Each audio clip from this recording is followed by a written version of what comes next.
નમસ્કાર દોસ્તો, અમારી ચેનલમાં તમારું હાર્દિક સ્વાગત છે। આજની સ્ટોરી ગુજરાતના એક નાના ગામમાં હર્ષભેર લગ્નનો માહોલ હતો। ઘર આંગણું લાઇટોથી ઝગમગી રહ્યું હતું। દરેક જગ્યાએ સંગીત, નૃત્ય અને ખુશીઓ છલકાઈ રહી હતી। આ લગ્ન પ્રસંગમાં ઘણા સગા સંબંધી અને મિત્રો આવ્યા હતા। એ જ પ્રસંગમાં કાવ્યા પોતાના કઝિનના લગ્નમાં આવી હતી। કાવ્યા ખૂબ જ સરળ અને હસમુખી છોકરી હતી। તેને લોકોને મદદ કરવી અને બધાને ખુશ રાખવું બહુ ગમતું હતું। બીજી તરફ અજય પણ વર પક્ષ તરફથી આવ્યો હતો। અજય શાંત સ્વભાવનો, સમજદાર અને સૌને માન આપતો યુવક હતો। લગ્નના દિવસે સાંજે સંગીતનો કાર્યક્રમ હતો। બધા લોકો ડાન્સ કરી રહ્યા હતા। એ દરમિયાન કાવ્યા પાણીનો ગ્લાસ લઈ જઈ રહી હતી ત્યારે ભૂલથી અજય સાથે અથડાઈ। ગ્લાસ નીચે પડી ગયો। બંને થોડું શરમાઈ ગયા। સોરી, મારી ભૂલ હતી, કાવ્યાએ નમ્રતાથી કહ્યું।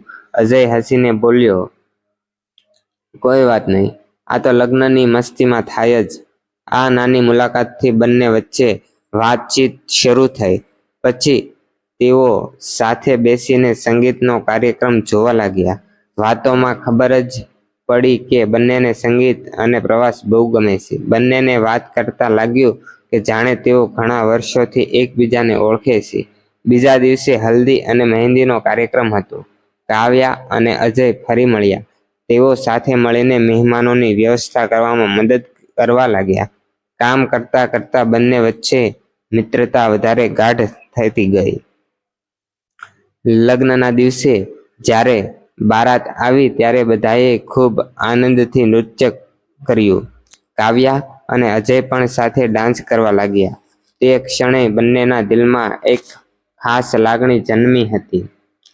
લગ્ન પૂર્ણ થયા પછી બધા મહેમાનો ઘરે પાછા જવાની તૈયારી કરી રહ્યા હતા। કાવ્યા અને અજયને પણ અંદરથી લાગતું હતું કે હવે કદાચ ફરી મળવાની તક નહીં મળે। હિંમત કરીને અજય બોલ્યો, કાવ્યા, આ 2 દિવસમાં તારી સાથે વાત કરીને ખૂબ સારું લાગ્યું। જો તને પણ ઠીક લાગે તો આપણે મિત્રો તરીકે સંપર્કમાં રહી શકીએ। કાવ્યા સ્મિત સાથે બોલી, હા, કેમ નહીં? મને પણ તારી સાથે વાત કરીને ખૂબ આનંદ થયો। બંનેએ એકબીજાના નંબર લીધા। સમય પસાર થતો ગયો અને તેમની મિત્રતા ધીમે ધીમે પ્રેમમાં બદલાઈ ગઈ। બંનેએ એકબીજાને સારી રીતે સમજ્યા, એકબીજાના સપનાઓને માન આપ્યું। થોડા સમય પછી બંનેએ પોતાના પરિવારને પણ પોતાના સંબંધ વિશે જણાવ્યું।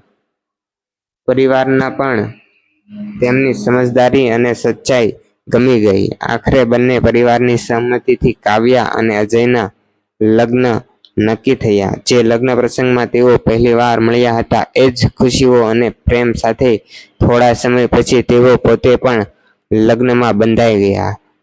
જો મિત્રો, તમને અમારા વિડીયો ગમતા હોય તો તમે અમારી ચેનલને લાઈક કરો, શેર કરો અને સબસ્ક્રાઈબ કરો। Thank you.